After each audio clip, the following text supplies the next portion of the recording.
Dopo aver espugnato Nino Manconi, il Lauras ospita il San Giorgio Perfugas, una squadra che dopo un buon inizio attraversa un momento di difficoltà.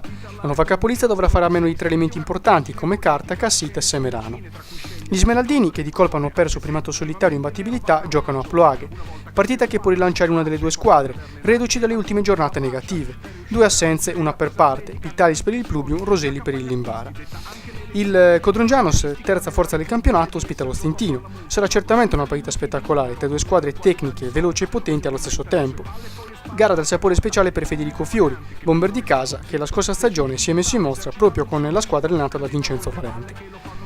Dopo il pari di Stintino, il Baia Sardinia di Roberto Vacca, bomber del girone con 7 reti, aspetta la Sassari, fiducioso di sfruttare gli scontri diretti per posizionarsi nelle zone alte della classifica.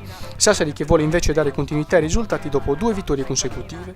Quanto sia imbattibile in casa la squadra allenata da Cosimo Salis lo ha scoperto anche il Laerru, sconfitto domenica per 2-1. Piglia e compagni ospitano il Santa Teresa, rinfrancato dalla vittoria contro l'Atletico Pietraia per 2-0. Ozzeriasi e Lanteri è una gara da seguire, di fronte alla voglia di confermarsi della squadra di Soggia contro la discontinuità dei sassaresi, decisi comunque a ribaltare l'ennesimo pronostico negativo. Atletico Pietraia alla ricerca disperata di punti salvezza ospita il Malaspina, che domenica ha calato il poker contro la Lanteri. Non certo un bel segnale per Gigi Nuoto, che ora può comunque contare sul ritrovato Monaco, un difensore di sicura esperienza e affidabilità. Infine a Monti la Fontana Liras gioca contro il Golfo Aranci, ospiti senza Saba e Sania squalificati, mentre i ragazzi di Langio sono certi che dopo la prima vittoria il loro campionato sia appena iniziato.